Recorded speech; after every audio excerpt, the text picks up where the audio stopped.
Do you ever read the stories of the burning bush or the parting of the Red Sea and think that is great for them? But what about me now in modern days? Perhaps you might be asking, how does God talk to us today? Because you're tired of feeling like the heavens are a closed book and you're looking for what modern technology He uses to reach His daughters. Take heart. By the end of today's episode, you will understand the primary channels God uses to bypass the noise of the world, from the peace that guards your heart to the light bulb moments you might have while you're in conversation with a friend. We're going to help you solve the pain of spiritual silence by sharing a 30-day practice that will help you see God's fingerprints in the everyday miracles that perhaps you've been missing. We're moving from biblical theology to real-time connection. Stay tuned. Ordinary women, extraordinary faith. When God calls, we say yes. The Arise Women of God podcast. Hello, and welcome to another episode of the Arise Women of God podcast. I'm your host, Tamara K. Anderson, and joining me today is the amazing Kari Anjewierden, a member of our Women Warriors of Light Advisory Board.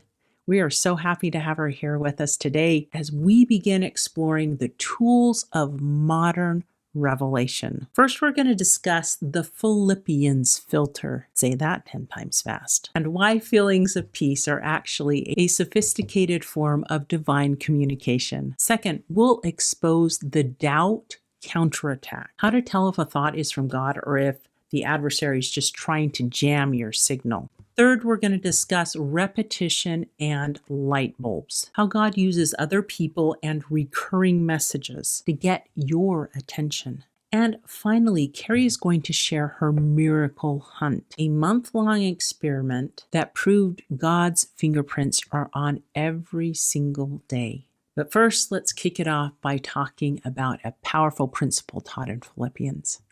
I love the verse in Philippians chapter 4, verse 7, where God says, and the peace of God, because I think you can describe those feelings as a peace, right?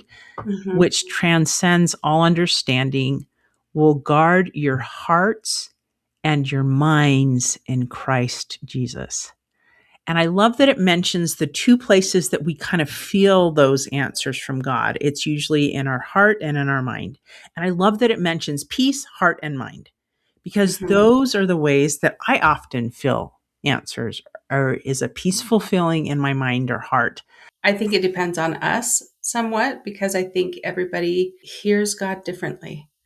I'm a very visual person, so for me it might be different than someone who is a very logical minded person. But for me, feelings, I would say, are probably the top way that I feel Him speaking to me. And sometimes it's a quiet voice inside my head, that just an idea that sparks. Or sometimes I have actually heard audible voice before, but those are very few and far between for me. It just feels right. That peace is a signature of the Spirit. But as soon as the light comes in, the darkness often tries to follow. Kari and I have both noticed that if you start doubting a good thought immediately, that's actually a sign that you are onto something divine. Just like there's light and darkness, once you receive a little bit of inspiration, pay attention to that and the feeling when it comes. Write it down when it comes. I've had this thought to do X, because immediately, and this is almost verification that what you got is from God. If you start doubting, that's the darkness coming in and the adversary saying, oh, don't do that good thing.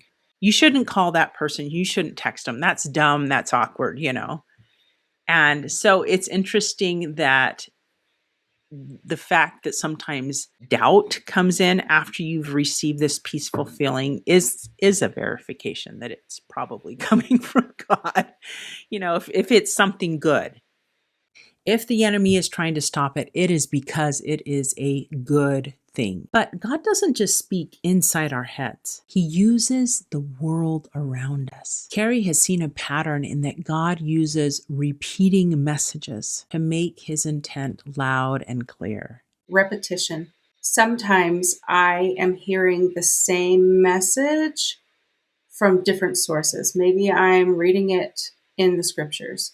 Maybe a friend then speaks it to me, and then maybe I'm watching some random, maybe it's a podcast or I don't know what, and the same message is coming to me. And I've noticed, okay, God is trying to tell me something. When those things are repeating, it's something to pay attention to. That is so true. I remember when God was first starting me on this journey to share my light, the first impression was to write a book. And it was like every time I opened the scriptures, there it was, bam, something about writing or recording or something like that would pop out of the page. It was like God was using this mental, like, woo, I don't know how he does it, but you're like, whoa, that word right is there again. Oh my gosh, how did that just happen? But it does, it shows up and you're like, wow. Yeah, I'm getting the message, Lord. You want me to write. And I'm totally intimidated by that fact. And so I'm kind of dragging my feet a little bit on this. Sometimes I think God answers us or talks to us through other people too. I walk with friends, and so I'll be on a walk and I'll be sharing a struggle that I'm having in my life.